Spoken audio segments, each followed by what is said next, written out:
So when I see my face is huge on screen, I guess that means it's time to start class. Good afternoon, good evening, good morning to everyone. Welcome to our last class. Good morning, Venerable Gyelse. Welcome to our last class of ACI Course 13. And in a way, I wish we had another 10, because it would be so nice to get into debating these things, right? Rather than just me giving information and you taking in information, but to try and get it into our hearts, right?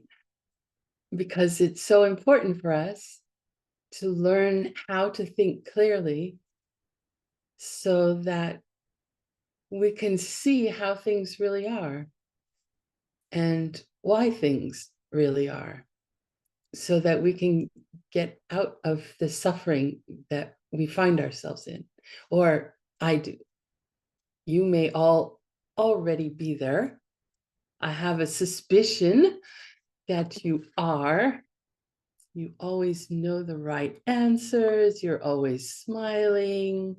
You're showing up to class. I think you're doing this all for me. So thank you for doing that. So let's do some prayers so we can get started.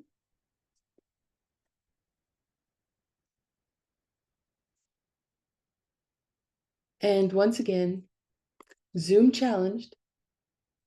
I don't know why my one document doesn't show up when I try to share, but we'll try that again. Sorry, snorting already. There it is.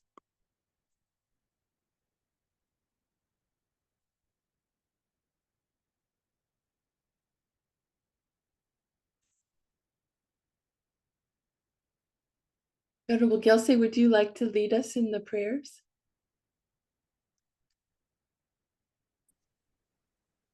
Can do. Thank you. So before we offer a mandala, a perfect world, let's just take a moment to imagine what that perfect world looks like for us and all the beings who will be in our perfect world with us.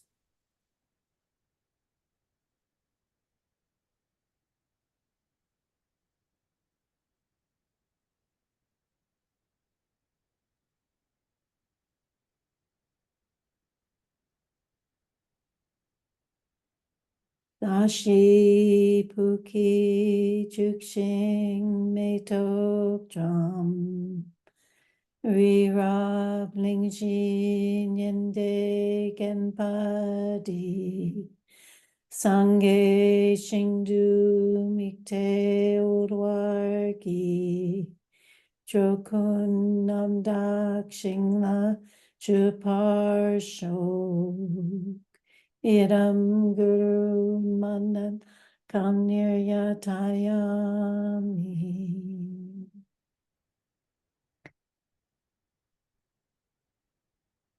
And now taking shelter and placing bodhicitta within our hearts so it can shine out of us throughout the day. Sangye Churam Soki Chuknam La Changchu Pardu Dakni Kyapsuchi Daki Jinso Ki Pe Sunam Ki Jola Penchir Sangye Juparsho Sangye Churam Soki Chuknam La Jangchu Pardu Dakni Kyabsuchi Daki Jinso Ki Pe Sunam Ki Jola Penchir Sangye Juparshok. Sange churam soke chuknamna. Chongchu pardu dakne kyapsuchi. Dagi jinso kipe sunam ki. Jola penchir sange juparsho.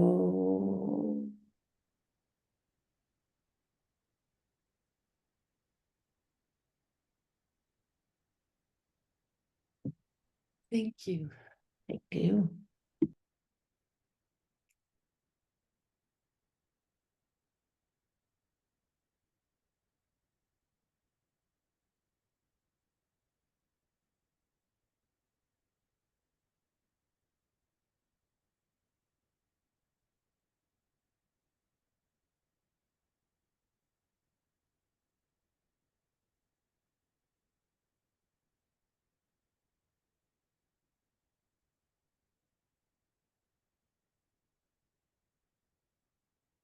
I just have to laugh how this always is a problem every time. Some very strange karma. When I practice at home, it works perfectly. Okay. Oops, this is not class 9. Sorry. Helps if I get the right class.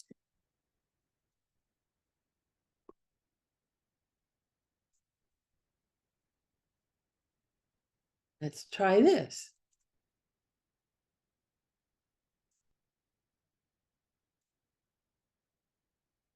That's better.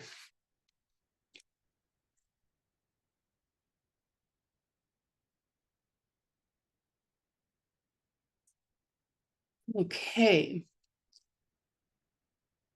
So this morning, we're going to start with forms of debate. And Geshe Michael put together with his teacher, Ken Rinpoche, the monastic debating schedule at Saramay. And actually, I should have put this in the middle so we had a little bit of a intellectual break. But it's called a Chutoke. Say Chutok. Gate. And what that is the schedule of teaching Dharma. And gate is there 8 parts. I'm not going to go through all 8. It's not on your homework. It's just interesting information to have about how it is that the monasteries in Tibet taught the monks Dharma. So typically there are 8 debating sessions per year. And this first one, the first one is called Yartsok. And it's where they all get together and meet and do special prayers. They count heads to find out how many monks are in the assembly. And then for the next 2 days, they go out. It's called Xinglong, and where they go out and beg for firewood from the local community. So for Sarah May, for example, they would go out to the villages around Plaza and ask for firewood. And because they've done the count and they've let people know how many monks there are, people's already had figured out how much to prepare for people.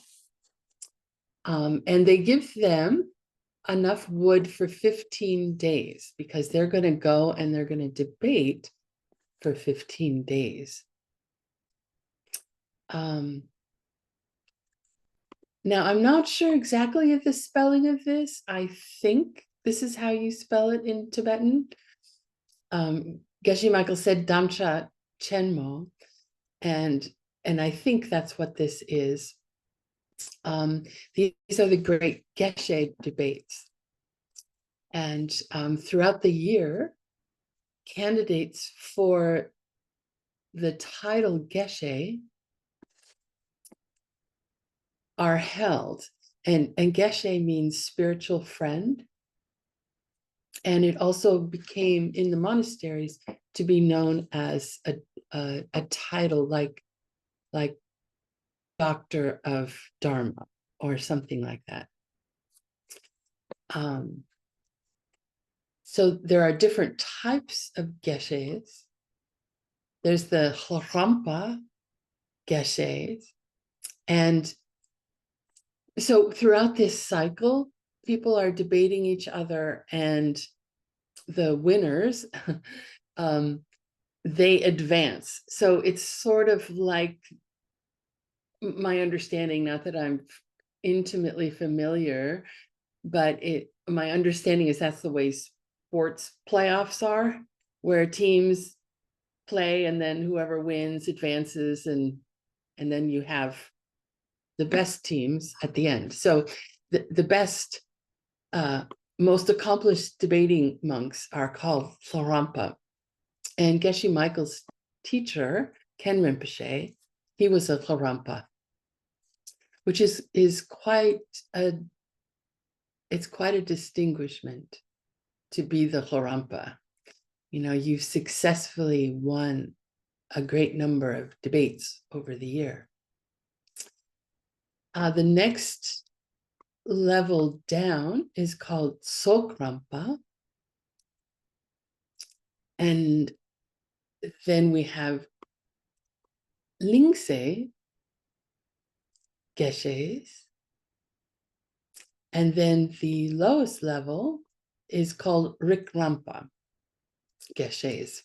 And when I say lowest level, it's kind of like when we talk about the higher and lower schools in Buddhism.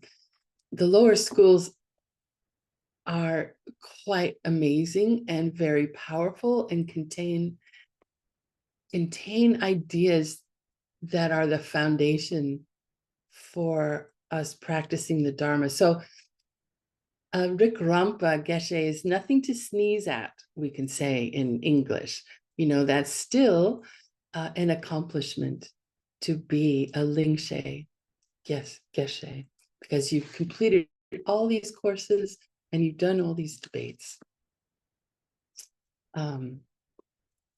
There are pre-Geshe examinations or debates. There's Rikchen and Rikchung. So Rik we know is logic, and Chen is great, and Chung is middle. Let's see if I can open the chat. I see somebody. The valedictorian with the lowest GPA. Yeah, there you go.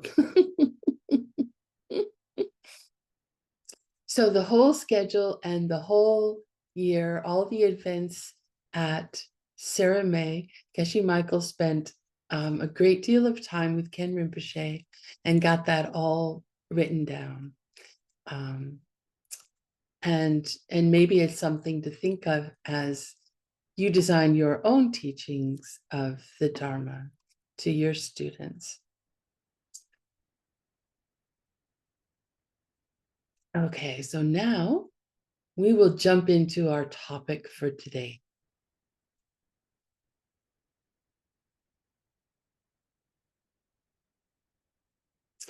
And our topic today is Dumsungi Namshak. Say Dusum Namshak. Dusum Ki Namshak. So Du means time. Sum means three.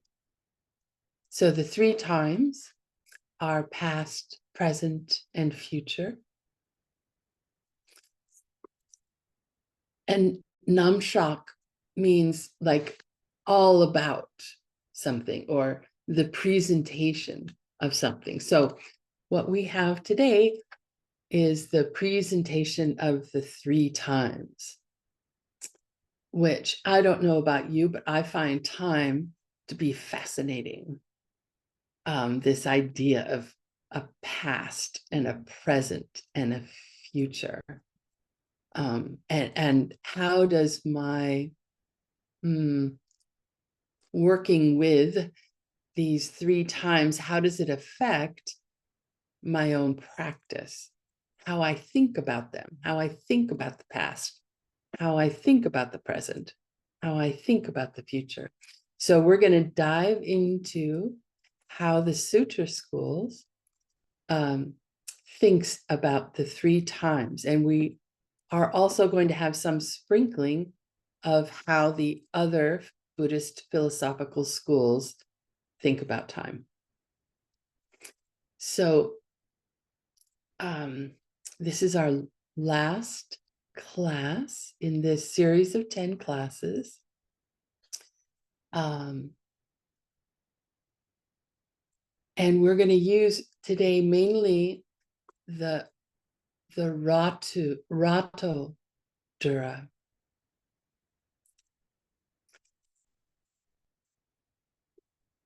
And you know, it's curious, especially with the sutrist, as you'll find out, how the different schools think about time.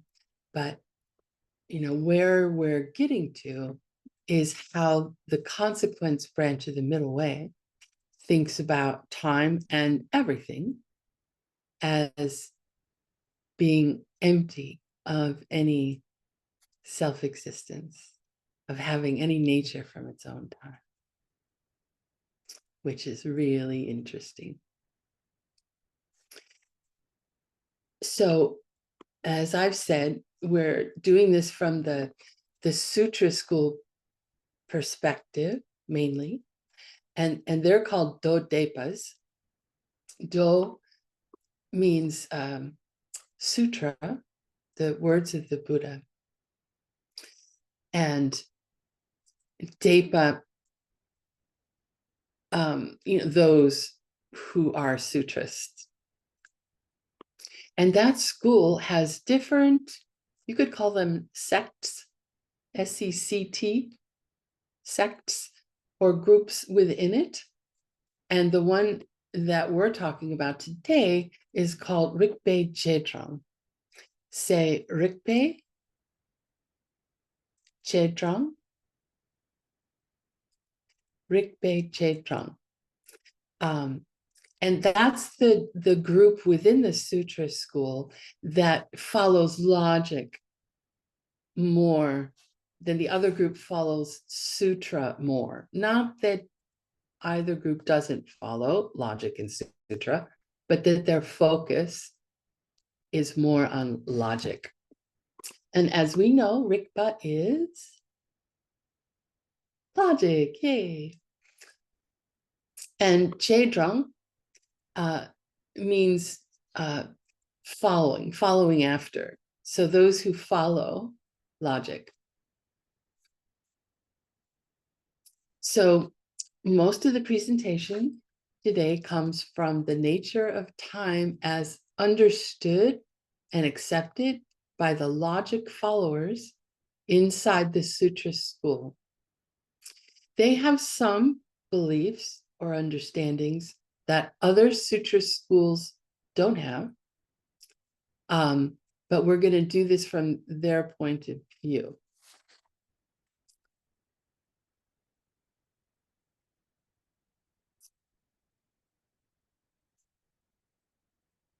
It's as I was preparing this, I just found it very challenging. So once again, I ask you to put on your seatbelts and let's just try and take this in.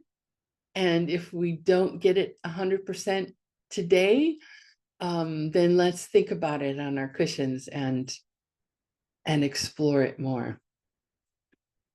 Okay. So Depa say depa. Depa is past time, time which is in the past. Datarwa, say datarwa. I'm just, taking advantage of the last class to have you plant as many seeds as possible for the Tibetan language. Datarwa means present time. And guess what Maungpa means? The future, yay. And it's another one of those curious words like we have for changing and unchanging, where the word that gets the negative particle is the positive thing. So ma means not, and ongpa means to come, which means not yet come. So like not unchanging, we have not yet come for the future.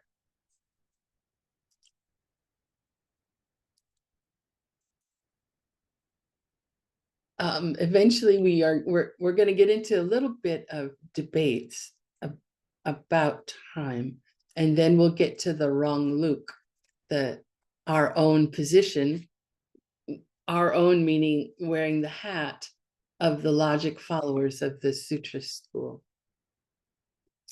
Okay.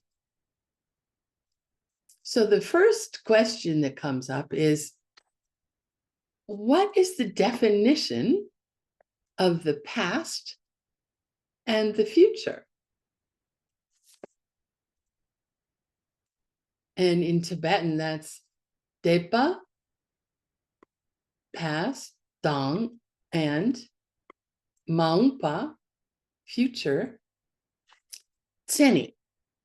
I forgot to write this phrase. Oh, there we go. De tseni. Forget about the maze for a minute. I just gave you the punchline. Anyway, so the question is, what's the definition of the past and what's the definition of the future?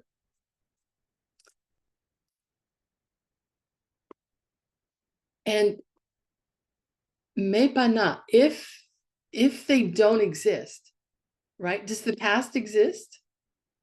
No, it's gone. It's in the past, right? Does the future exist? Maongpa, it hasn't come yet. It doesn't exist.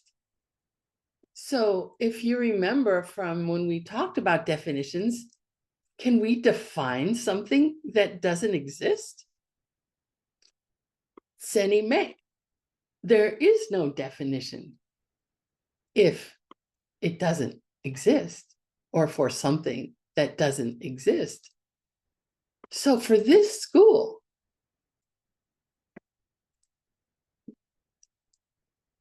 they don't exist. There is no past. There is no future. You can't talk about past and future. So that's in an absolute sense, talking about the concept of past, or not even the concept, because the concept they would say exists, but the past and the future in and of themselves, they say don't exist. But what about relative to a particular object? What about relative to a cup? Is there a past? Is there a future relative to this thing that does exist? And they say, yes, that's really the only way we can talk about past and future is relative to a specific object, a particular object. So we do have a definition for the past relative to a particular object.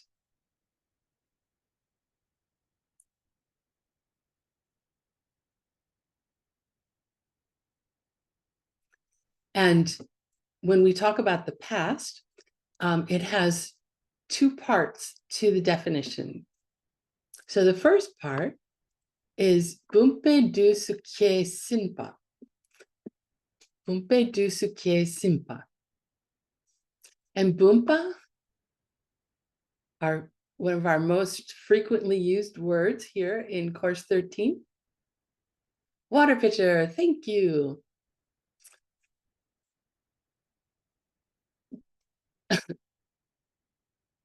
Bumpe dusu. So dusu, remember we just had do as time, right?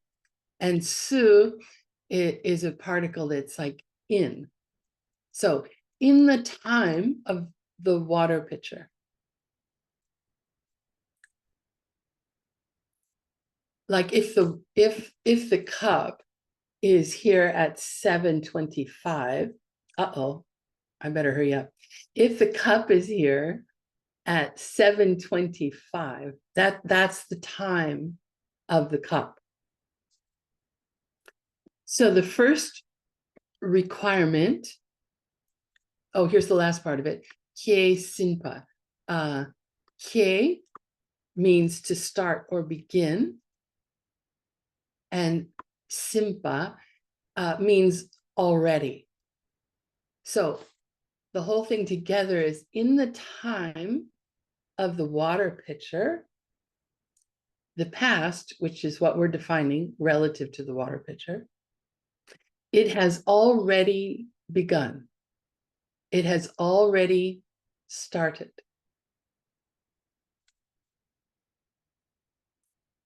So we know we've got to have more than just that, because a lot of things already started relative to the cup, right?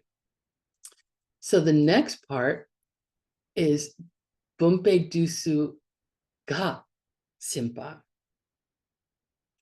And ga simpa is that it must have ended already. So relative to the water pitcher, the past must have already ended.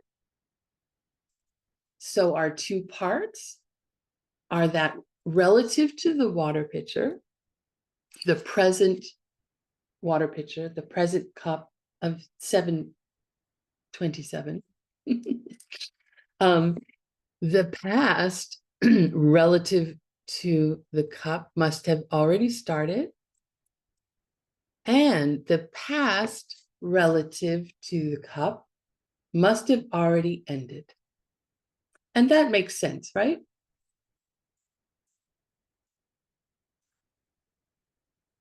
Sorry, I'm babysitting cats and they're making very strange noises. So I may occasionally have my attention diverted to find out what they're doing now. So by the time the water pitcher exists, it should have already begun. And by the time the water pitcher exists, it should have already stopped. Now, the editor in me wants to pare that all down. Like, why do we have to say in the time of the water pitcher twice? And why do we have to say already begun and already stopped twice? Why can't I just say in the time of the water pitcher, it should have already begun and stopped? Well, actually, that would get us into trouble on the debate ground. Maybe in my language and in your language, it seems clear to us that at the time of the water pitcher, that phrase would distribute to both parts of the definition. But in Tibetan, no. So when we debate, this is just another helpful tool for us, is to be as clear as possible.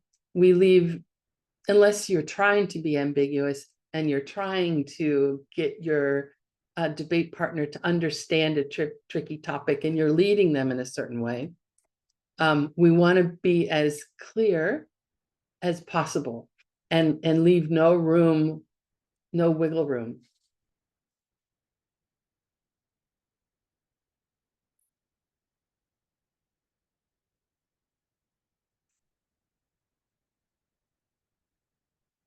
So, the definition of the present now, is the past clear? Do we all have the past? Yeah, okay. Definition of the present also has two parts. Bumpe dusu drup simpa. And the only word that changed here is this one, drup. And what that means is exists or happened. So at the time of the water pitcher, it must have already happened.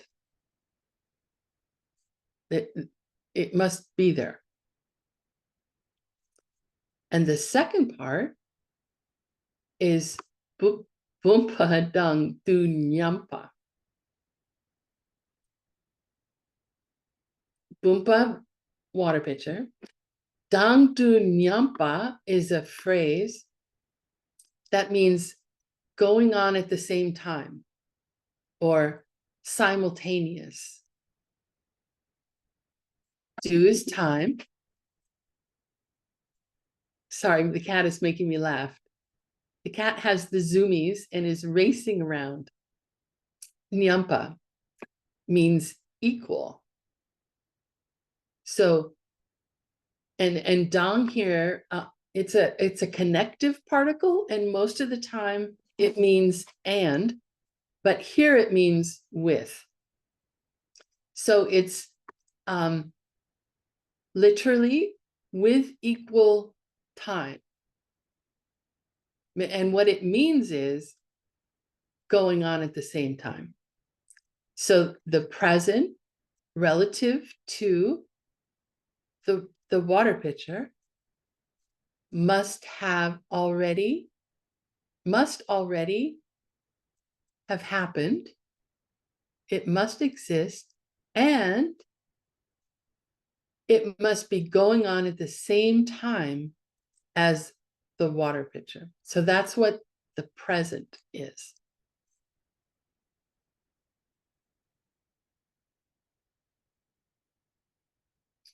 And again, that makes sense. It has to be concurrent. It has to be simultaneous with the thing that we're talking about. Now, there's a definition for the future relative to a particular object. And again, our example is of a water pitcher. Bumpe dusu kie shinpa. Here we have a couple of words. Oh, one word that's different again, and that's kie. And kie means beginning. And shimpa is in the process of. So the first part of the definition of the future relative to a water pitcher is that relative to the water pitcher, it must be in the process of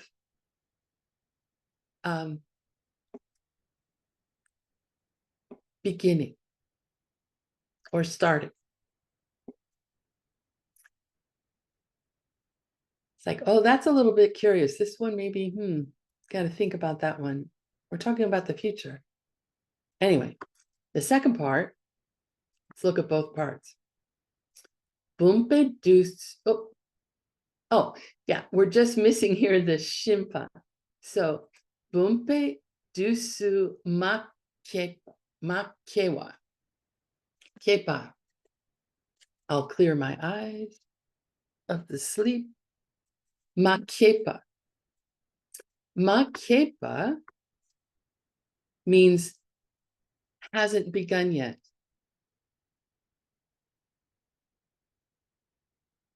So altogether, by the time of the water pitcher, the water pitcher is in the act of becoming or occurring, and it hasn't started yet. And relative to the time of the water pitcher, it hasn't started yet.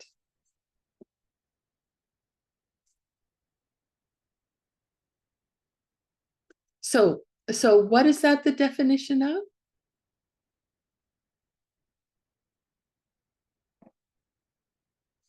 Someone want to put it in the chat? Oh, Venerable Gyelse. Oh, Berta. Eka. Is it really the definition of the future?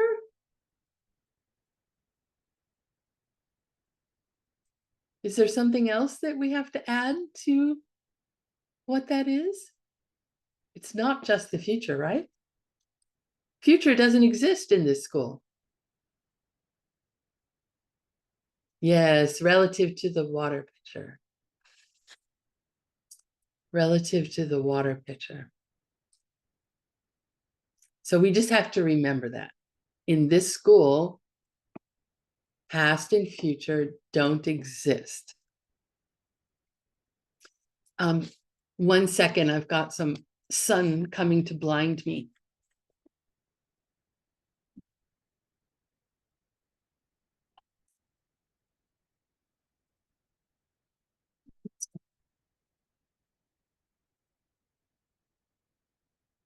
Okay. So we have our definitions of the past, present, and future related to a water pitcher.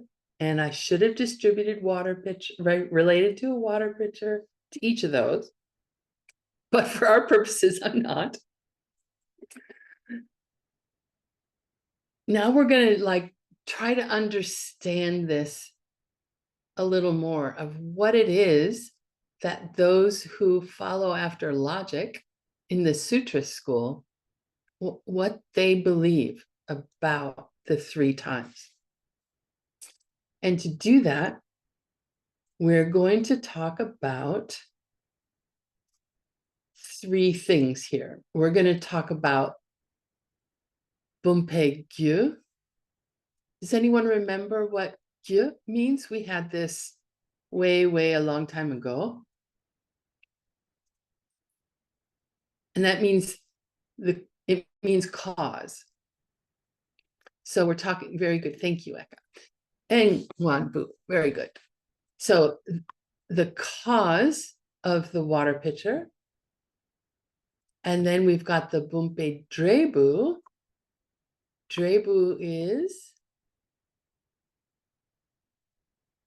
result. Very good, Tin and Eka. The result of the water pitcher.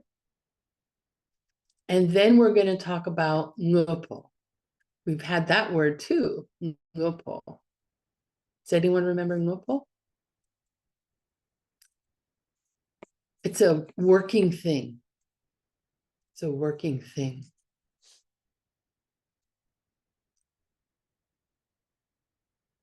So when we talk, we're going to play this little game, which I'm calling the time synonym game. And we're going to talk about all these things here, each of them, and talk about whether the followers of logic in the sutra school would equate them with the cause of the water pitcher, the result of the water pitcher, or a working thing. Okay? So if we talk about the cause of a water pitcher, just so we get this into our minds of the cause and of the water pitcher and the result of the water pitcher and a working thing, the cause of the water pitcher, do you think that's present, past, or future?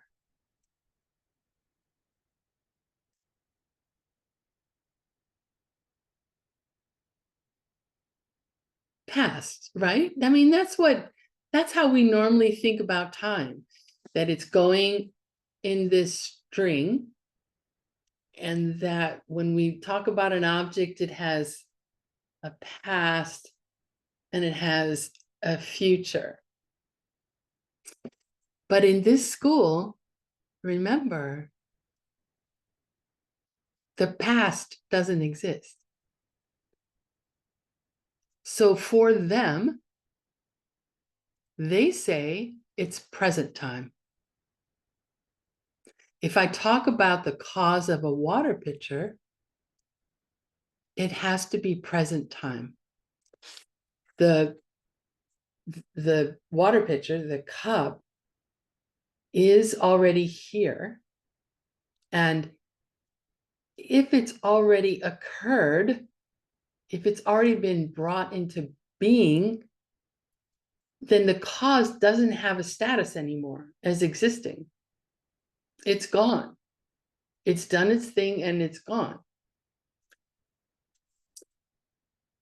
But if we look at the cup or the water pitcher in the present, if it were to exist, it would have to exist in the present. If the past existed, for them, it would have to be in the present. So this is something to take to the meditation cushion for sure, right? Let's not throw up our hands yet. Let's just like, okay, got it. They think the past of a water pitcher is present time. Okay. Now, what about the result relative to the time of the water pitcher? Is that present, past, or future? So I'll say it again. Let's talk about the result relative to the time of the water pitcher. Is that is that present, past, or future?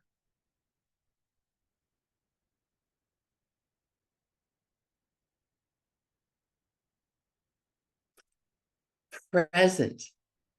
So I tricked you. I talked about something that didn't exist, the past of the cause of the water pitcher. But here I talked about the result relative to the time of the water pitcher. And remember, that was our defining, or something they consider very important to talk about. The past and the future don't exist unless you're talking about relative to a specific thing.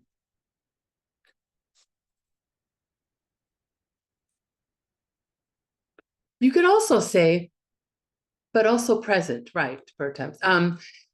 You can talk about it as in the present. I'm sorry, we're talking about the result. The cause of the water pitcher. Let me just take a breath. When we talked about the cause of a water pitcher, because the past doesn't exist, the cause would have to exist in the present.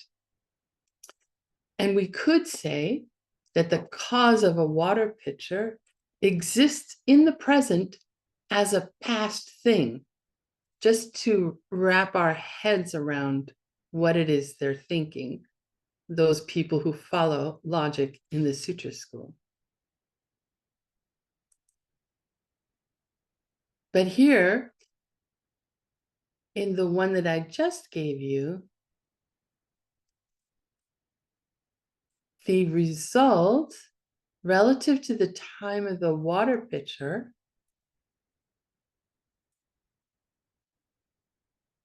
because it's relative to the water pitcher,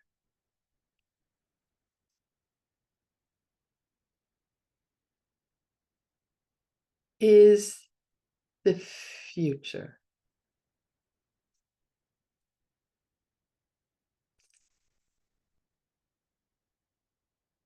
Then a working thing, this one's easy, right?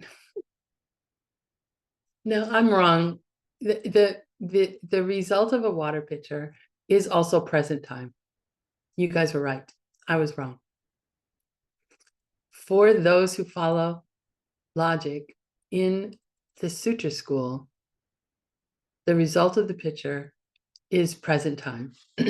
Then a working thing, this is easy one. This is present time, right? It's doing its thing right now.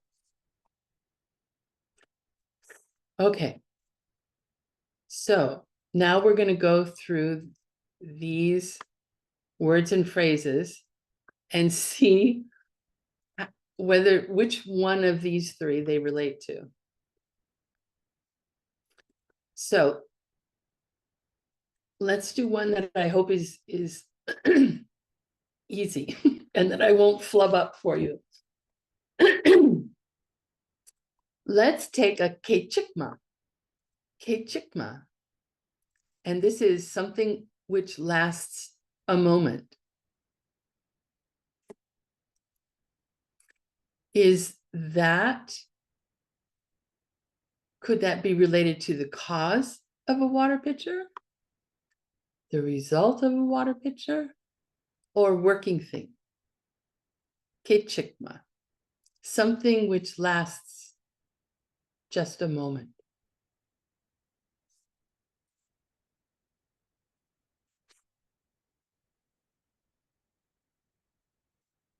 A little hint. Oh, you guys, all three of them. Oh, dear. We're going to have to really debate this, and I'm not sure I've got the mental power to do that with you. In a way, all three, right? Because kechikma, remember kechikma, or lasting just for a moment, is the definition of a changing thing, right? And exactly, thank you, Eka. So this definition is what we used for a changing thing.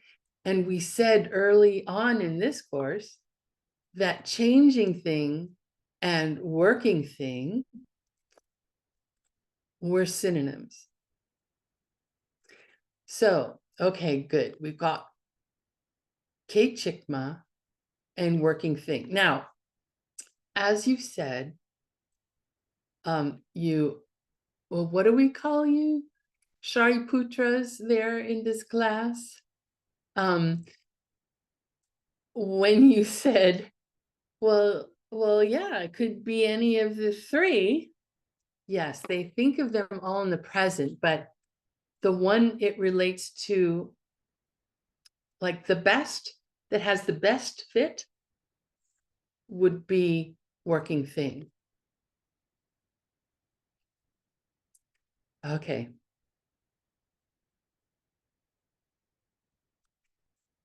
Let's do now kieshimpa.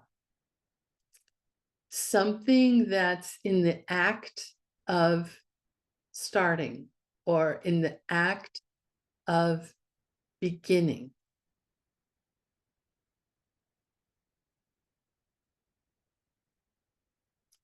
Which of the three? So Emily says cause. Tin says working thing. Do we have any votes for results? Something that is in the act of beginning. Thank you, Mike. Okay, what about if there's really 4 entries we should have had up here. Cause, result, working thing. What would be the 4th thing that would best fit something in the act of beginning? This is a trick question and it's on your homework.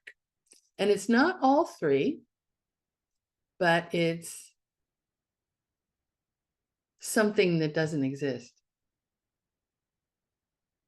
A non-existent thing. Thank you, Mike. So to those who follow logic in the sutra school, something in the active beginning doesn't exist because it hasn't happened yet. So be on the lookout for this trick question on your homework.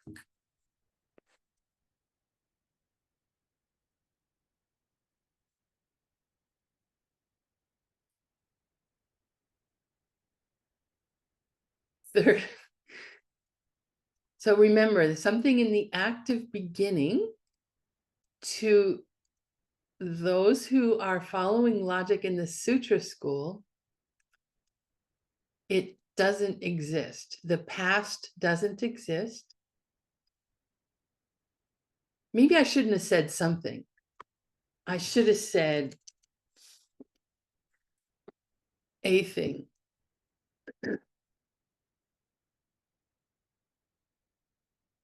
Because there is nothing that's in the active beginning. It has to be talked about, related to a specific, particular object.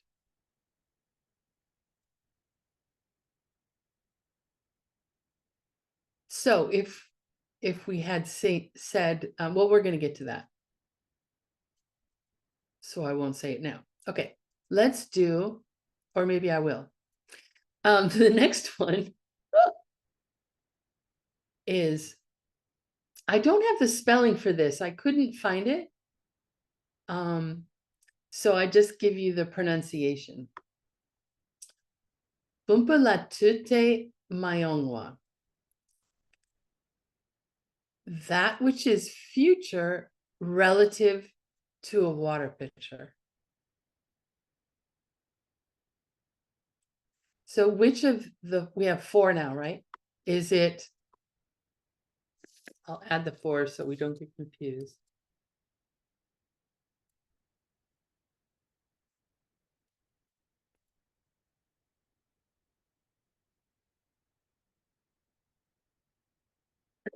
Is that which is future relative to a water pitcher, is that the cause of the pitcher, the result of the pitcher, working thing, or non-existent?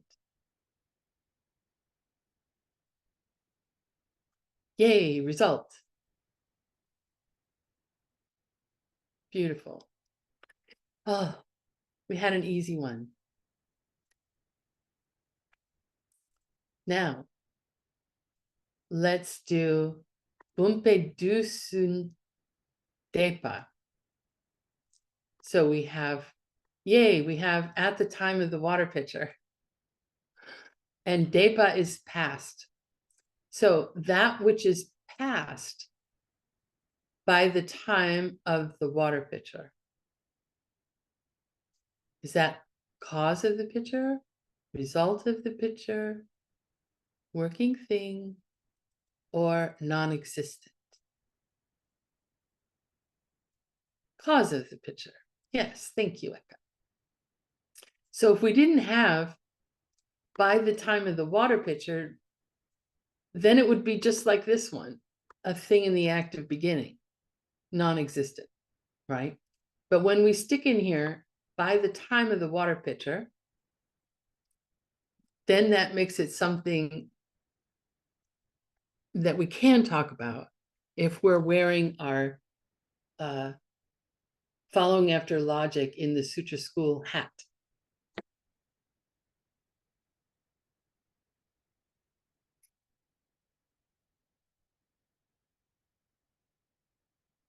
Here we have Gumpe Maungpa,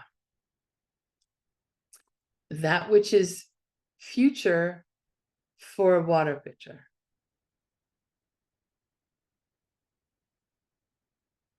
We've got a vote here for non-existing. Oh, another vote for non-existence.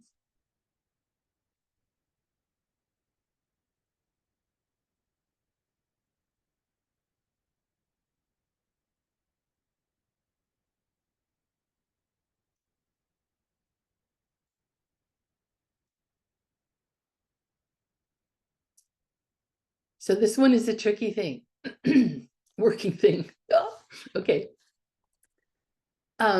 The text says that it's cause of a water pitcher. I know. Now, if we were to say that which is future relative to the time of the water pitcher, that would be a result, right? But the text says that which is future for a water pitcher is the cause, is synonymous with the cause of the pitcher. So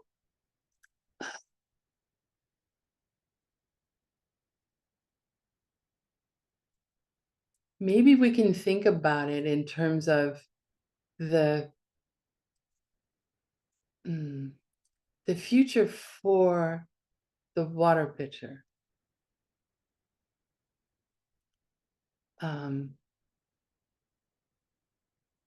If we said instead the pitcher future, the cup, the cup future, then maybe it fits with cause of the pitcher as a way to think about it.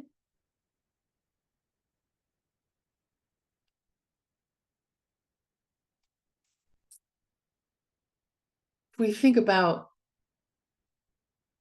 for whom is the pitcher future?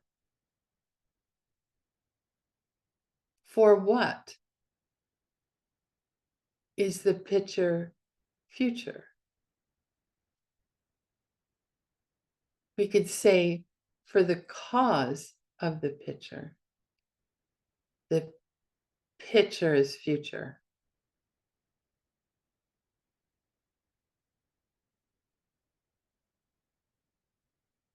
This is a hard one. I have no further insights on this particular thing that I can share with you. And I look forward to you doing the readings and meditating, and maybe we can talk about this in the chat or something.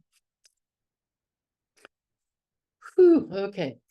The last one we'll talk about is Jik Shinpa.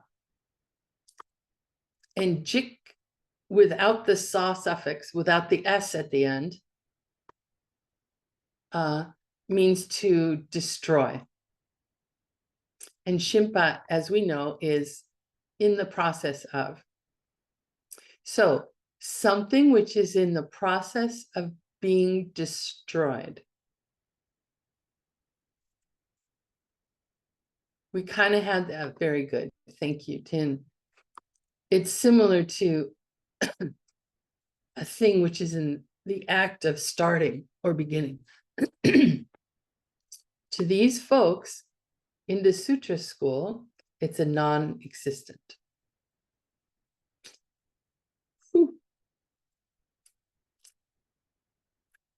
Okay.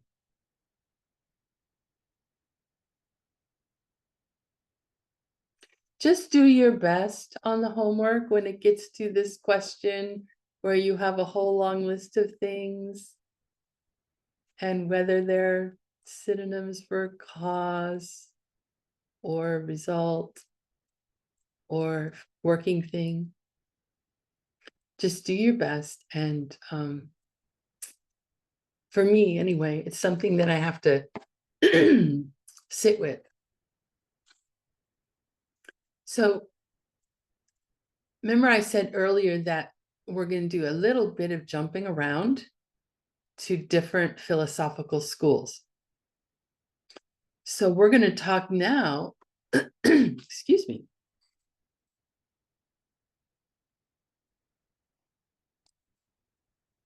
about the past and the future, and what someone who's a Ten Gyurwa, what they think about that. And Ten Gyurwa is someone who's in the consequence branch of the middle way.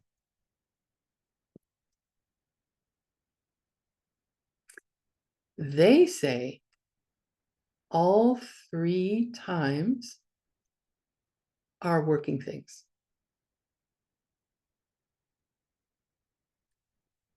The highest school of Buddhism says that the past, the present, and the future are all functioning things.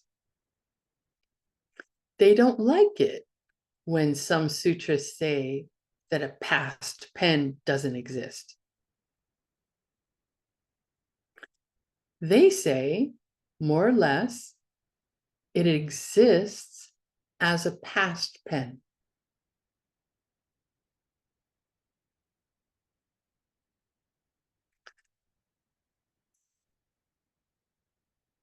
Is that okay? I see a couple of frowns. So the sutras say the past, though some sutras, the ones who follow logic, they say the past doesn't exist. It's gone. It did its thing and it ended. And we're only in the present. So the past is gone. The future hasn't come yet. So all we have is the present moment. And I mean, the consequence branch might say, okay, show me the present moment. Did it have a beginning? Will it have an end? Like, come on, show me the present moment. Anyway, if you're going to say that the past doesn't exist and the future doesn't exist, then, you know, time doesn't exist. So they say, the sutras, that it's gone. It doesn't exist anymore. And the consequence branch of the middle way says, past pen, that exists. That's fine. The pen exists as a past pen. You know, Utpala was a girl. So the past Utpala was a girl, and that exists. That's fine.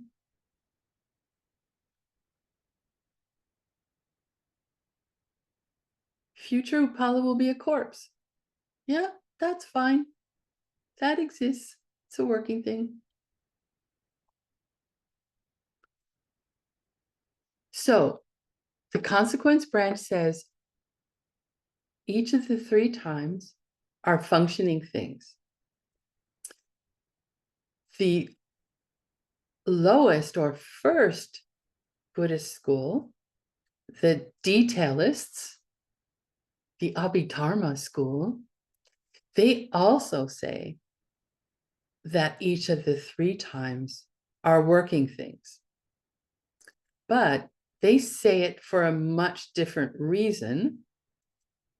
And as we've figured out through this logic course, if your reason is faulty, sorry, that's an incorrect reason. Or actually, we're going to get into it later. But it's not a correct reason. We can say that. It's not a correct reason if the reason doesn't fit your subject.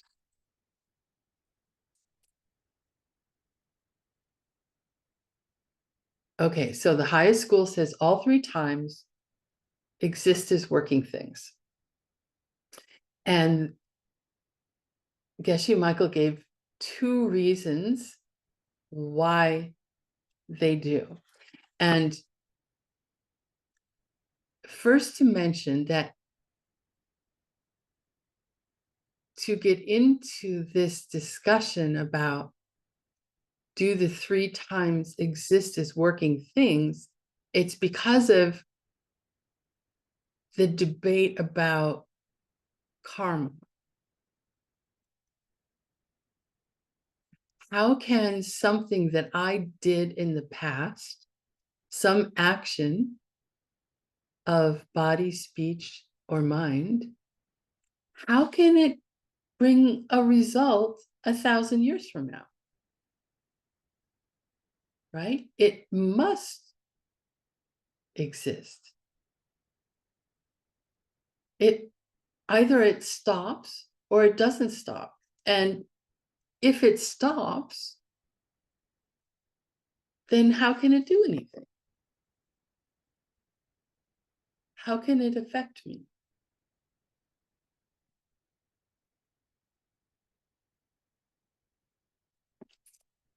So the different schools get into huge arguments about this. Not all sutras, but some sutras would say, okay, future karma and past karma do exist. Past and future don't exist, but past karma and future karma do exist. So they kind of, to my mind anyway, go through some what appears to be convoluted thinking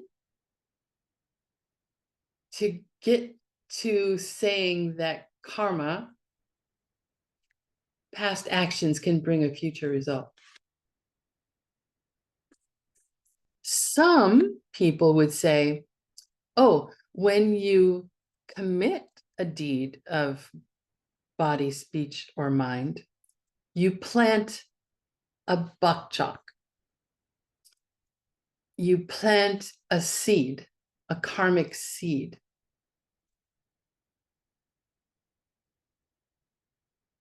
And then the mind-only school says,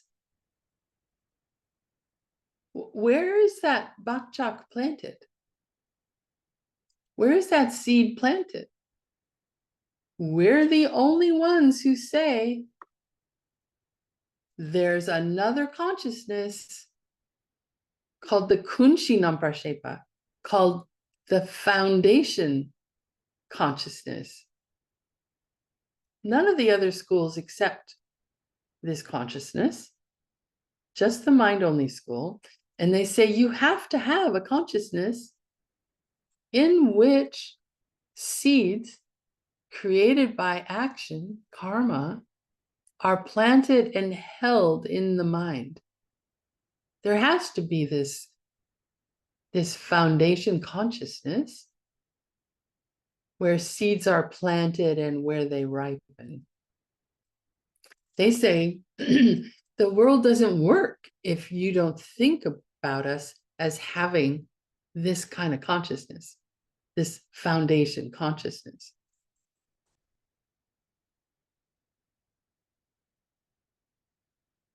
So they say there's an imprint, like when you're kneading dough and you stick your fingers in the dough, you make an imprint of your fingers in the dough. So they say when you do actions, you're making an imprint into your foundation consciousness. And this consciousness is separate. Excuse me. It's separate from the other 6, and for them 7, but we don't need to get into that. The other 6 consciousnesses that all the other Buddhist schools accept: eye consciousness, ear consciousness, nose consciousness, taste consciousness, mental consciousness. They separate out, distinct from the six consciousnesses, this other one, the Kunchi Namprashepa, the foundation consciousness, or the storehouse consciousness that stores these imprints.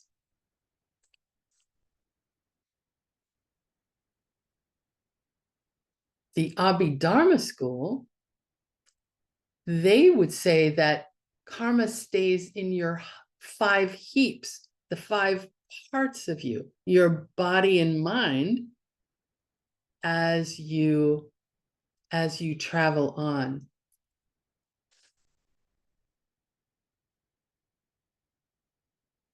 As you stay, get old, die, get reborn, in the five heaps, the five parts of a person. That's where karmic bakchaks, karmic seeds, stay.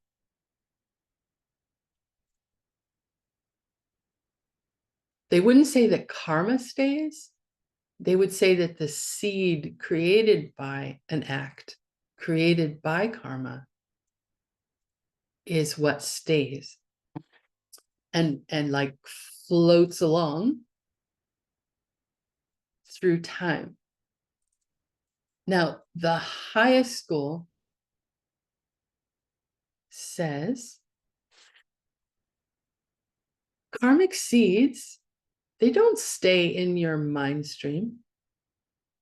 They don't stay in your body and mind. They stay in Utpala. They stay in tin. They stay in Eka. They stay in the person as a projection.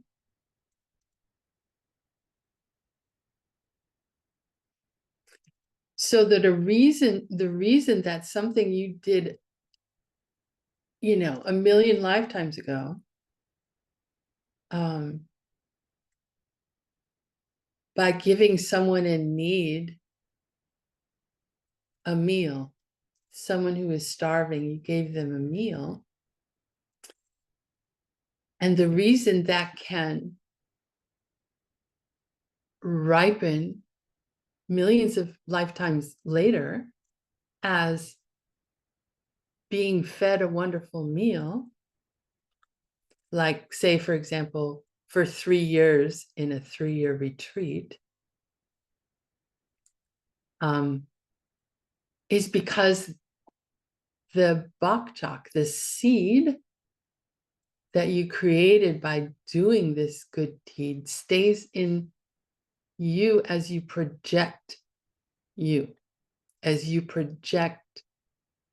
the person that you think you see, which you're forced to do so by your past karma. So it's very subtle, right? Your past karma creates a seed that stays in your projection of yourself as person, that was created by what you did in the past.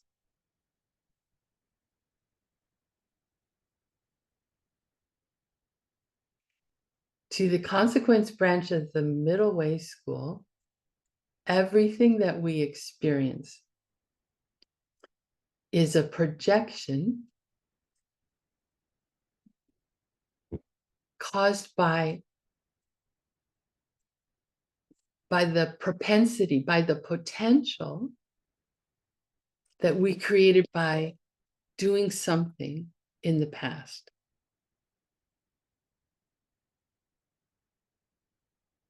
Everything, even the idea that I'm a person, even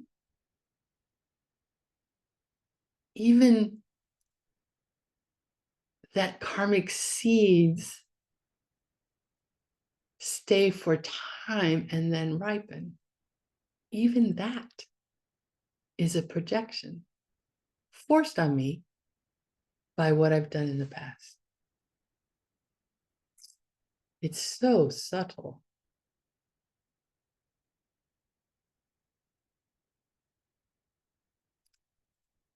So it's not that there's some mental seed as a physical thing. It's sort of difficult to talk about a mental seed because when we think about seeds, we think about physical things, right?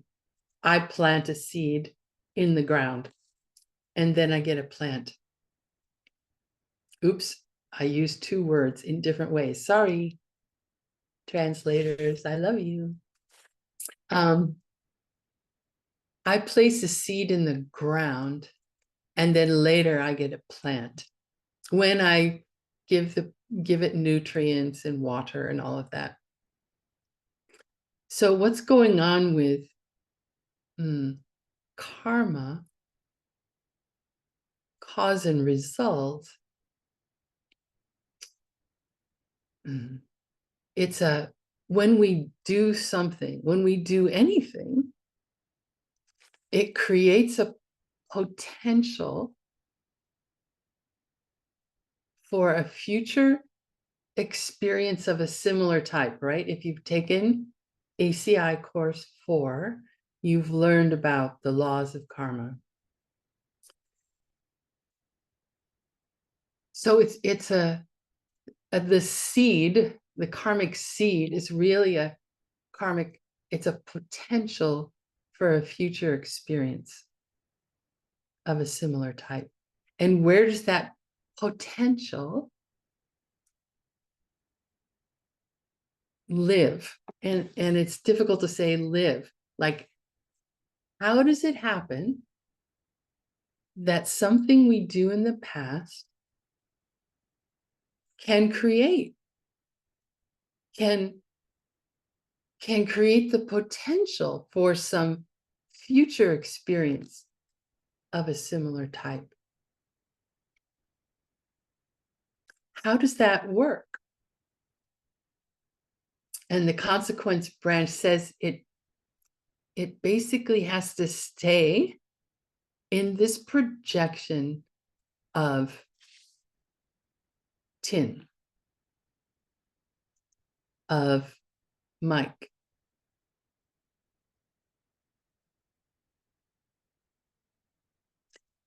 That projection, Venerable Gyelse, that you're forced to have due to your past actions, your past karma. And that's where karma stays.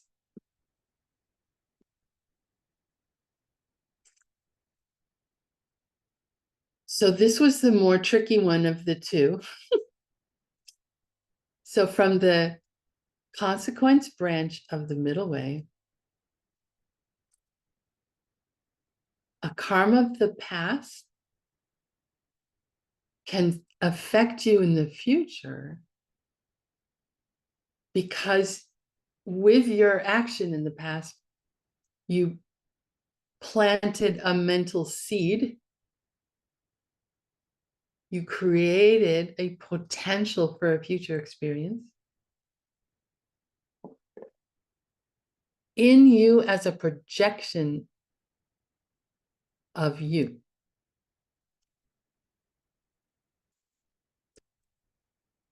Geshe Michael doesn't, like, in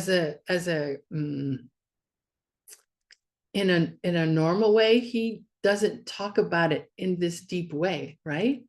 He normally says, oh, yeah, you do something, you see yourself do it, you create a mental seed, and it's planted in your mind, and it's carried in your mind until it ripens. But that's a very, very general way of talking about it that could actually I mean, the more subtle way to speak about it is to speak about it in terms of when you do things, you're creating a potential, a propensity for a future experience of a similar type that is carried by your projection of you, forced on you by your past karma. That projection of you being forced on you by things you did in the past. I mean, if we think about 2-year-olds, right? When they start going around, I'm Betsy. That's who I was when I was 2. I'm Betsy. And I made that so real. I had this projection of me. I'm Betsy. There was no distinction of me talking and being Betsy. It was who I was. And I probably said it so many times to so many people that I created this very strong propensity to think of me as me. Sure, the name changes. I tried many different names growing up, and now I've got one that's completely different, Utpala.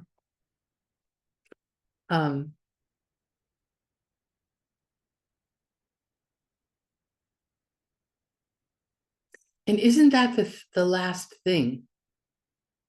Isn't that the thing that we deny when we get into like the most subtle meditation on emptiness, the one that's going to kick us out of this cycle of suffering? Who's this me?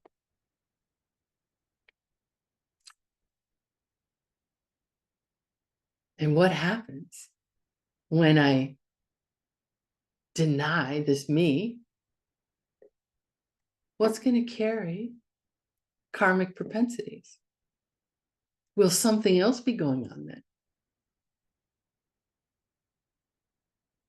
Is that what enlightenment's about? Just questions. I have no answers for you.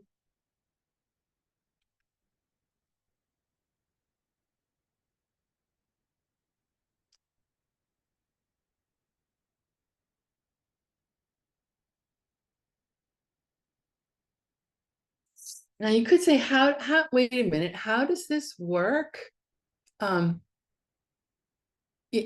Is Utpala, is that real? Right? It's just a projection. How could a potential continue on in Utpala?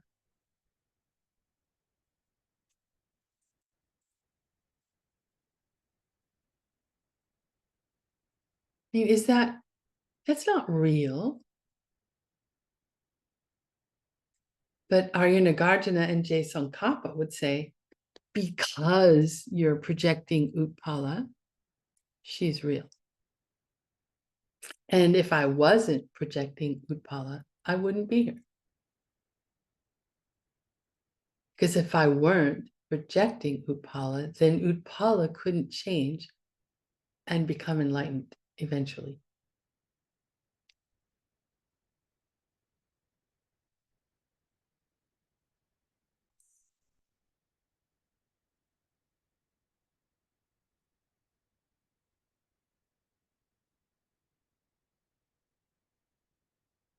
Now the easier answer, right, of what are the 2 ways that the consequence branch talks about all 3 times as existing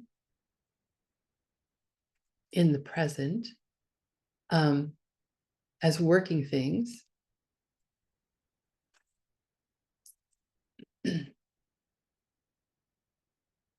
And here the consequence branch is talking to those who follow logic in the sutra school. And they say, does the destruction of the cup have a cause? Is there a cause for the destruction of the pen?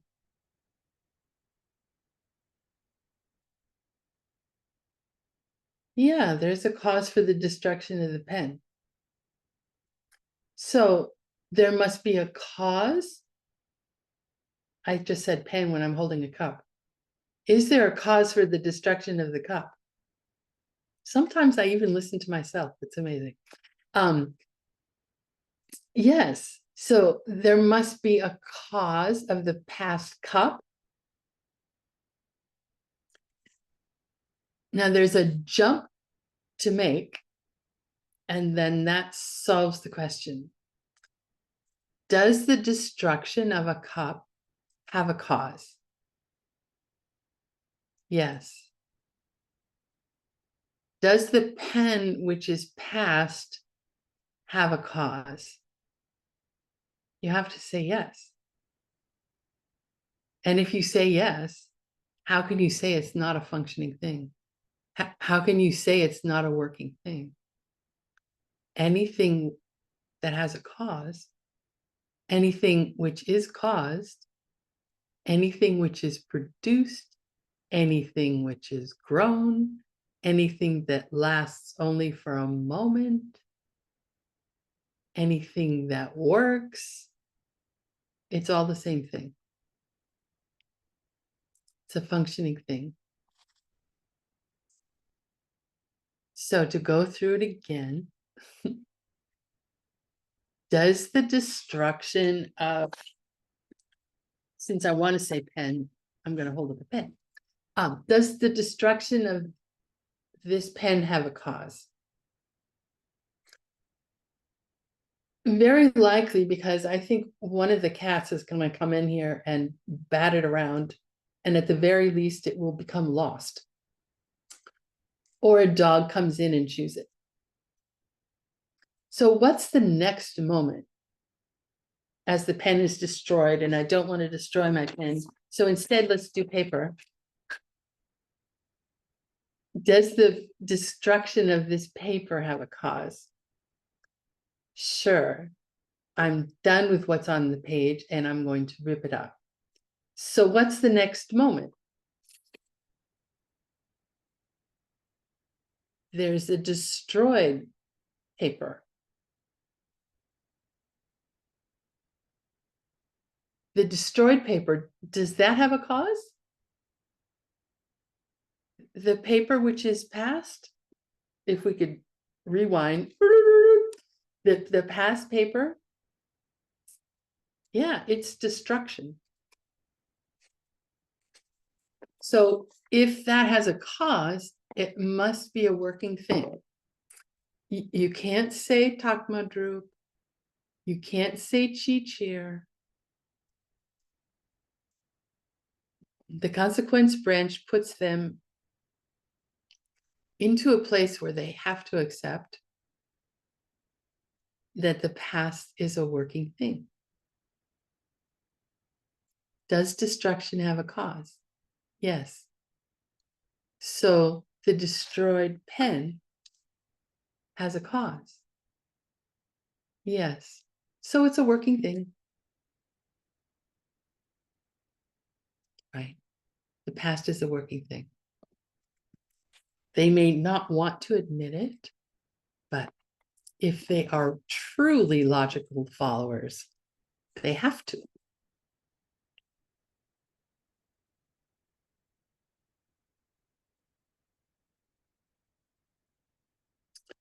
Now, there's what that whole discussion was, is the use of Rikpa Gotsung.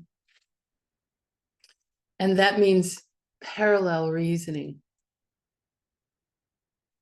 So you got them to agree to one thing, and then you use parallel reasoning to take them a step further.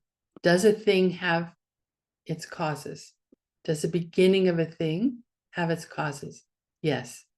So does that thing have its causes? Yes. So does destroying that thing have its causes? Yes. Therefore, the destroyed thing has causes. That's the parallel reasoning. Therefore, it's a functioning thing. It's a working thing because it has causes.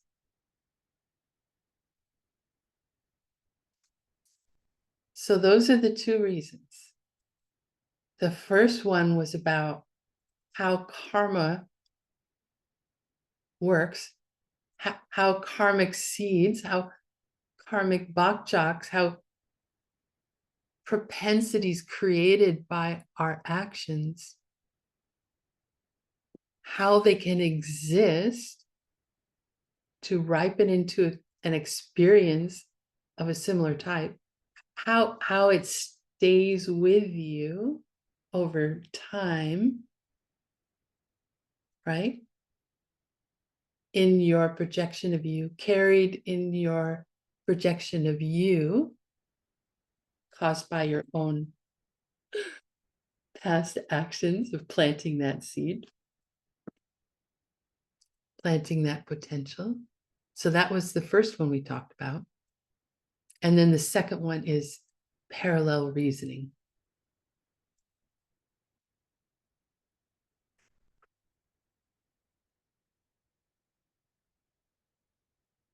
Are we okay? Do we all need to take a deep breath? Do we all need to shake and get the blood flowing?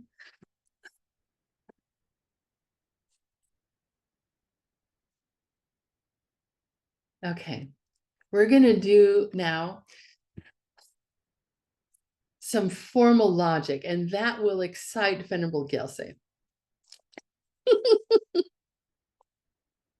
So this is the last formal logic lesson, and we're going to talk about bad reasons, incorrect reasons.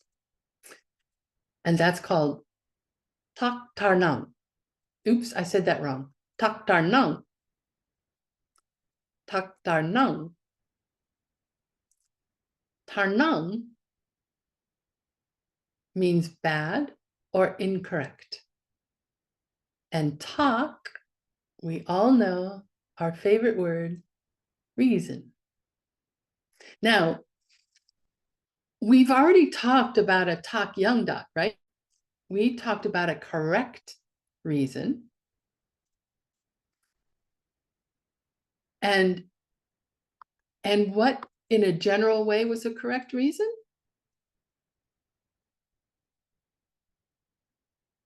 Something to do with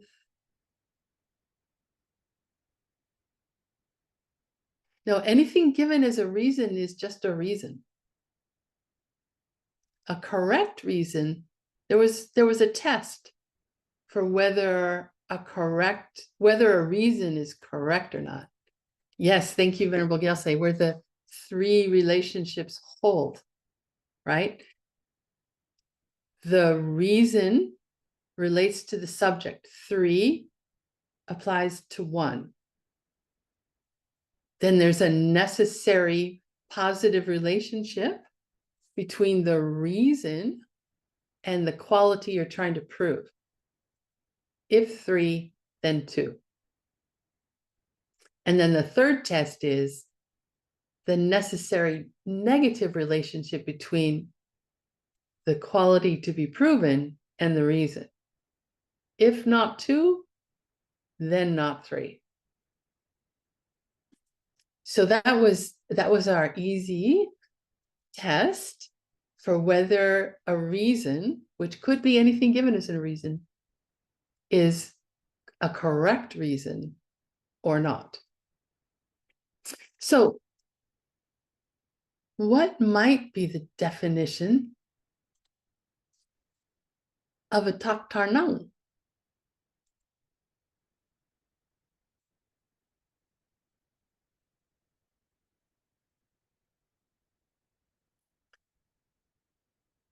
Oh, you guys are on to me. You know that I'm giving you trick questions.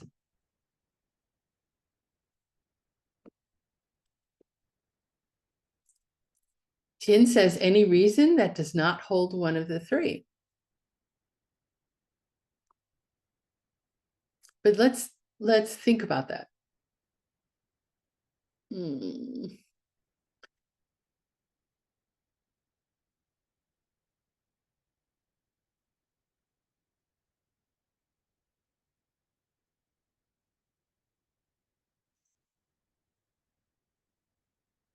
And it's very similar to the way we talked about time from the perspective of those who follow logic in the sutra school.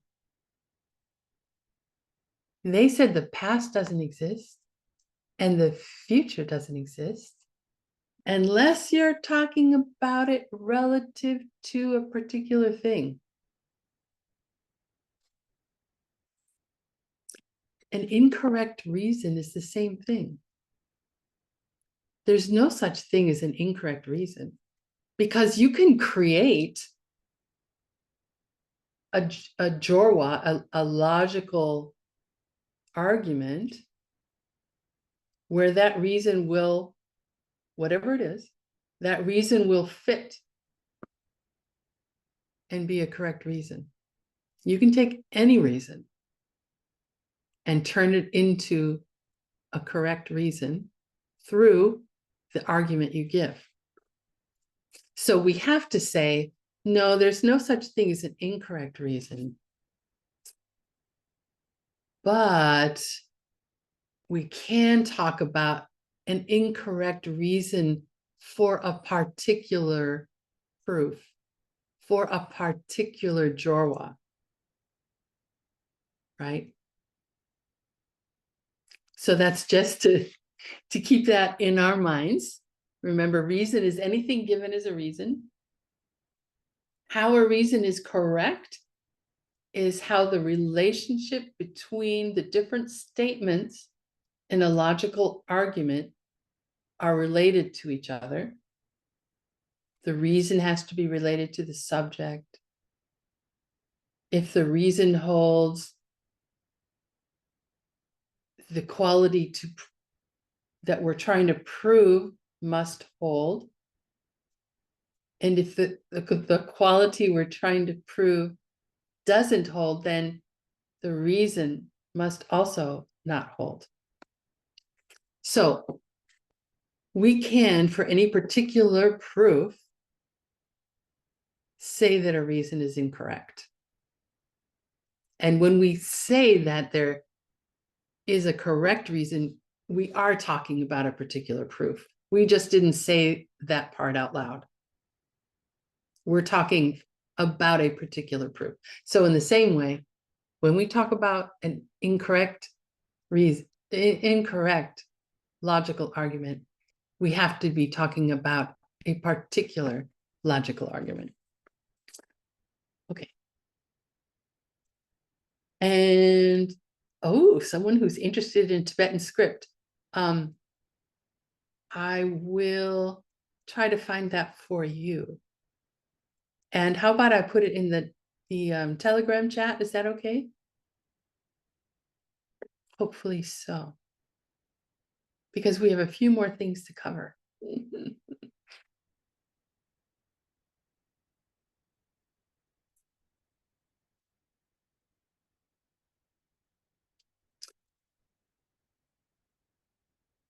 So there are 3 types of incorrect reasons for a particular proof.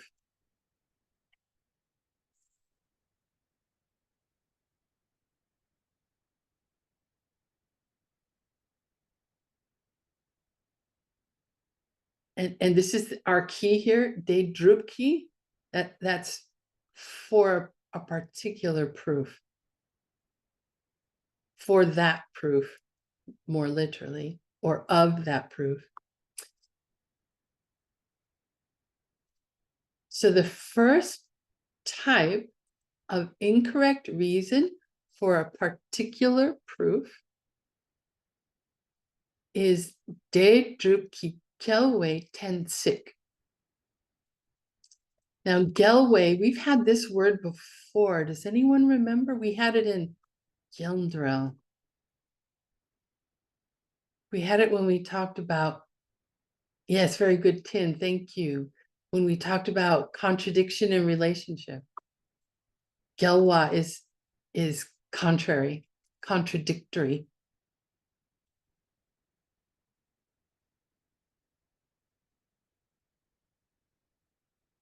And 10 sick. This is another word for reason. And Geshe Michael said that they use a different word. They don't use Rick here, which they normally use, because we're talking about an incorrect reason for a particular proof. And they didn't want to use Rick. Like they didn't want to pollute the word Rick, reason. So Gyelwa means contradictory. And what that means is that the thing you're trying to prove is the opposite or contradictory to the thing you're giving as the reason. So number 2 is contradictory to number 3. So if we use our favorite Jorwa, our favorite logical argument, or maybe most popular, take sound. It's a changing thing because it's made. Sound is the subject.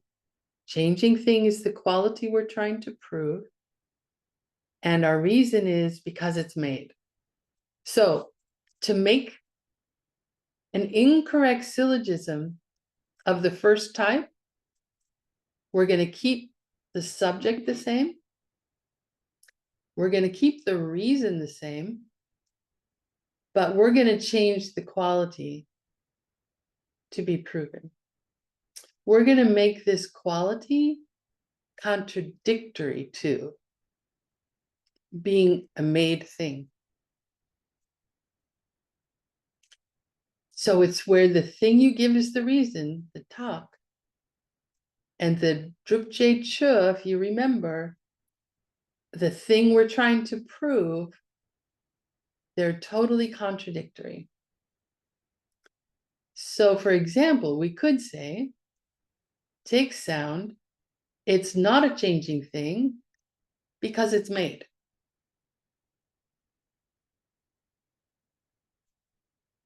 Not being a changing thing and being a made thing are totally contradictory. So that's an example of our first type of incorrect reason regarding a particular proof. So in that particular proof, the quality we're trying to prove and the reason are contradictory. The second type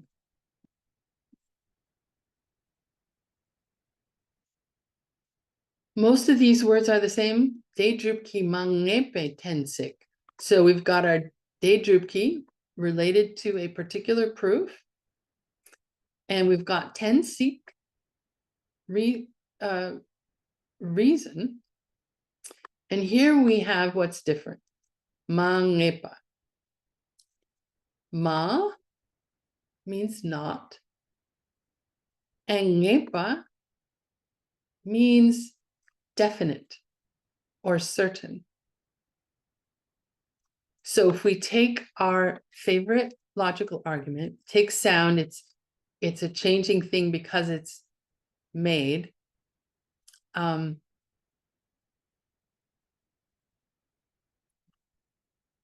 We could change it to, again, we keep the first and the third the same.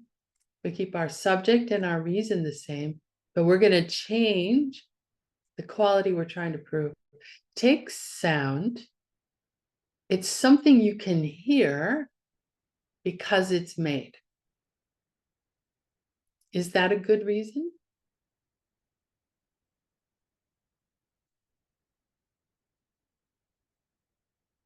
No, because it's not, it's a kappa majung, you'd have to say.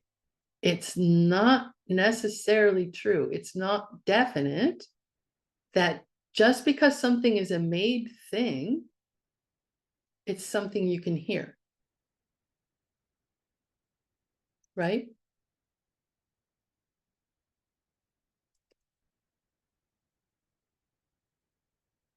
Is something you can hear a made thing? Yes. But is everything that's a made thing something you can hear? No, the relationship only goes one way.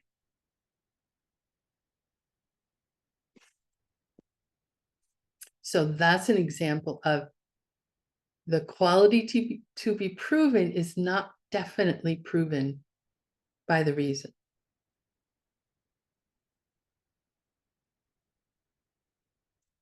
So those two examples we had, the first one failed as a correct reason because there was a direct contradiction between number 2 and number 3.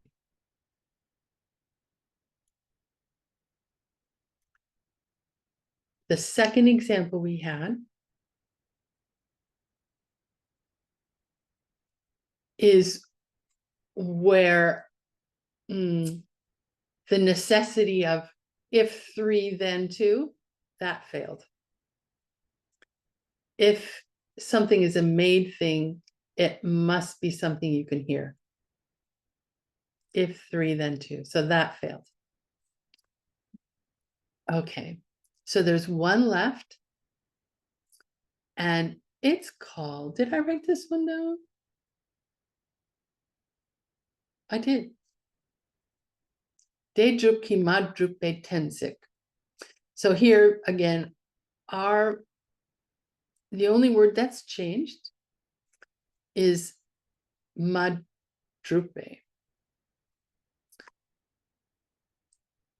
And in this one, this is a collapse between the relationship of the reason to the subject. And it can collapse in different ways. So we're going to go through quick as a bunny, as my mother used to say, 7 examples of an incorrect reason where the reason is inaccurate. The reason doesn't relate well to the subject. So the first one,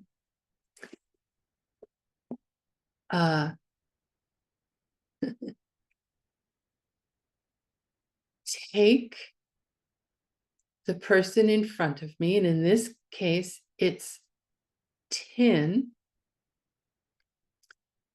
He's very happy having just had dinner because he was brought dinner that was served on the horns of a rabbit.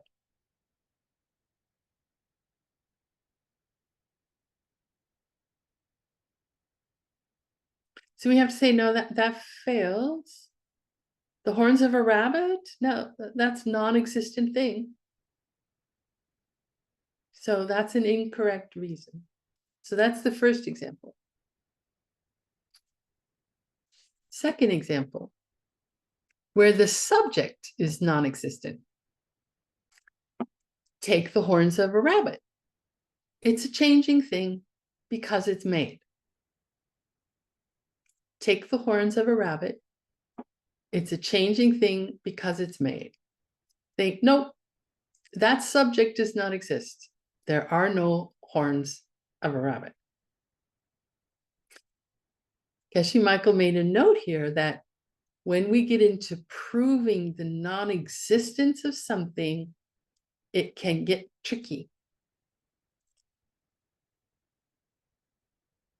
Like, does a self-existent thing exist? Nope. Can you ever prove that? We better hope so, right? Or we're stuck here. If we can't prove this me doesn't exist self-existently, then, you know, I'm stuck in suffering life forever. So we have to be careful how we prove that. The third example for you, and I think you only need one for your homework. So if you can remember one, you'll be doing well. To know all three is good when you're on the debate ground and Ben Kramer, for example, tries to trick you into something. You can go, wait. Doc Madhu.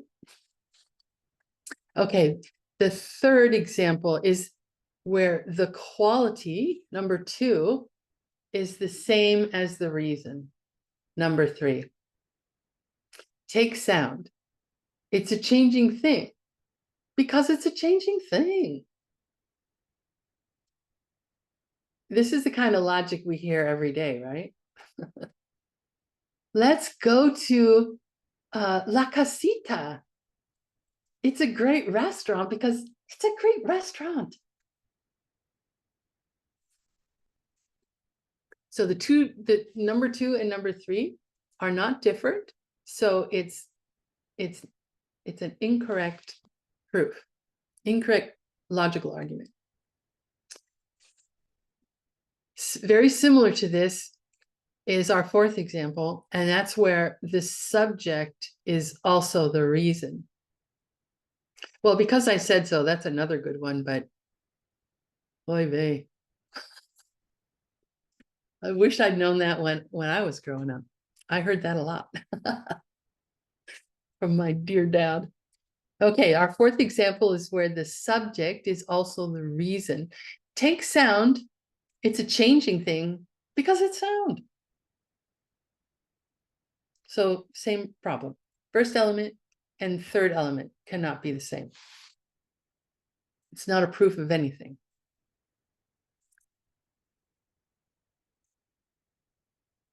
And what other possible combination can we have here that would be an incorrect? It would be the subject is the same as the quality to be proven. Number 1 is the same as number 2. Take sound. It's sound because it's changing. Again, that doesn't prove anything. 2 more. Our sixth example is where the reason, number 3, does not apply to the subject, number 1. Take sound. It's a changing thing because you can see it with your eyes. Now, unless you're debating some enlightened being who can use any sense power to perceive any object, we have a problem because you can't see sound with your eyes. So the reason does not apply to the subject. And then our last example is where sometimes you'll have logical arguments where the reason is given in multiple parts. So you've got a subject, you've got a quality you're trying to prove, and then you give your reason in 2 parts. So what I'm about to give you is a classic proof that was done between non-Buddhist schools and Buddhist schools, 2,000 years ago. Take trees. They have minds because their leaves curl up and go to sleep at night. So our reason has 2 parts. Leaves curl up and trees go to sleep at night.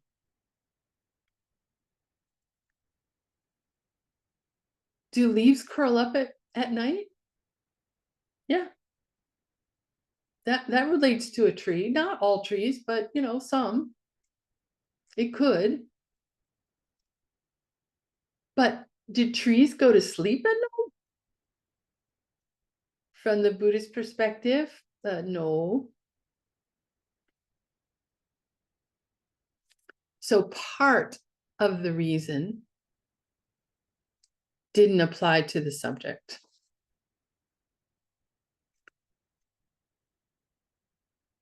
And you can have more than a two-part reason. You could have, you know, you could have 100 parts. Makes it difficult to debate, but you could have many parts.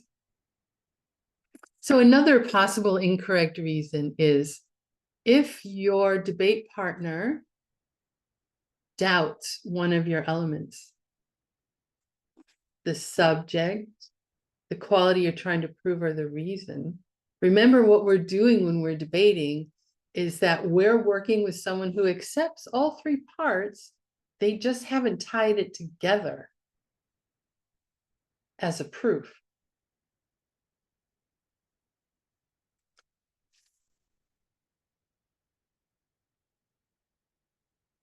Like sound is a changing thing because you can see hungry ghosts sitting there. So if someone doubts the existence of hungry goats, there are hungry goats, but hungry ghosts, if they doubt the existence of hungry ghosts, then, you know, it's not a suitable debate, and you should not be using that debate with your opponent. Remember, our whole purpose is to help our debate partner reach an understanding where they can end their suffering. That's the whole reason we're studying. And we should continue to study this and go through the logical arguments in all the readings slowly over time. Find friends who've taken the course too, that we can debate with and talk about all these different things that we've learned.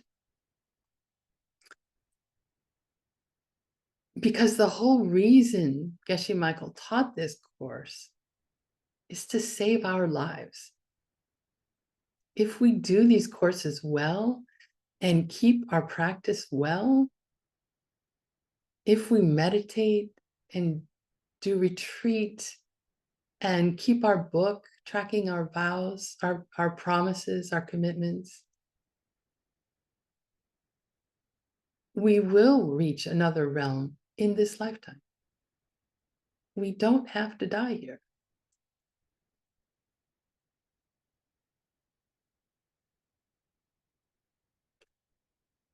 If we do these courses and practice well, we can enter the path of Tantra, and we can get out in one lifetime. It is possible.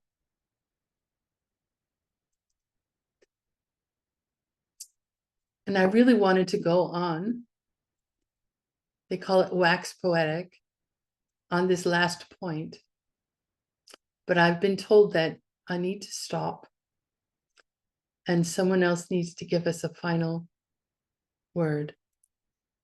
So please do think about why it is we study logic and why it is we should teach others how to think logically. And I thank you for your interest in your practice and for letting me pretend to teach you. Thank you. Shall we dedicate first? Yeah. Yeah. Which means I have to play with Zoom again. You want me to try? I think I closed it.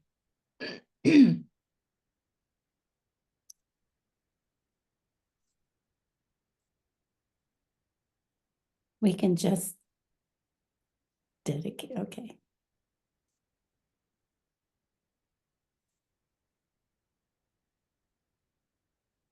You're going to lead us.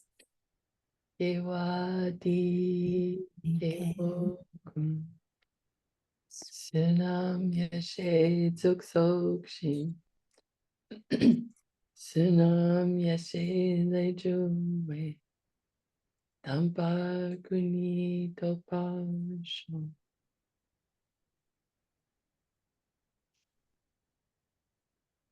Sealing all that goodness. Dedicated towards the very highest thing you can imagine.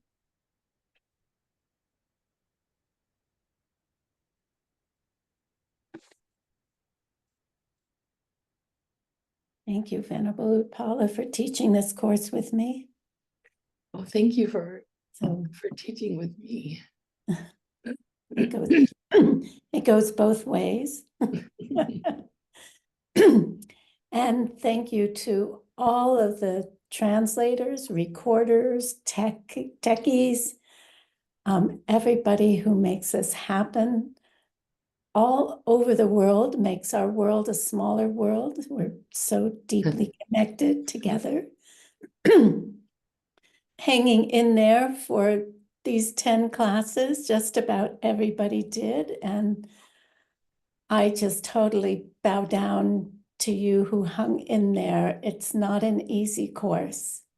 And so thank you for your courage and bravery.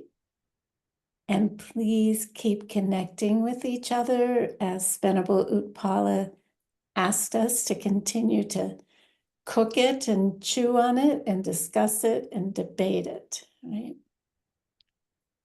And I guess that's all, but I think Alejasa has some last words. So thank you, everybody, and we'll see you soon, I hope. Thank you, Venerable Utpala and Venerable Gyelse, for teaching this wonderful course. Please, please, please keep teaching us. It's a pleasure to have you, Venerable Utpala, teaching ACI. It is a blessing, and please, please stay and teach us. I think the next announcement that I have, you both can exit Zoom. Thank you. Yeah, we'll do course 15. I'll talk with Ale. Yay! Thank you. All right. So thank you all of you for joining this course, and we couldn't do it without you. We need students, we need practitioners, and thank you for being here. As you know, ACI courses are free of charge, and the teachers don't get any payment from us. And we want to invite you to give some offering to the teachers if you have the possibility. If not, the best offering that you can do is your practice and dedicate it to them. So I believe we have a banner for the offerings that we can show in the screen. Now I am the host. If not, we will post it in the Telegram chat is with the teacher's PayPal information. But again, this is just a suggestion, is not a mandatory. And please keep practicing. Please come back for the next courses. And we invite you all to visit the ACI website and learn more about the other teachings and special courses that we are preparing for all of you. Thank you so much for being here. And let's say goodbye. Thank you.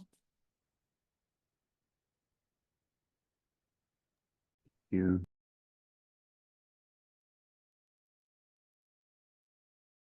Thank you, Venerable Utpala. Thank you, ACI team.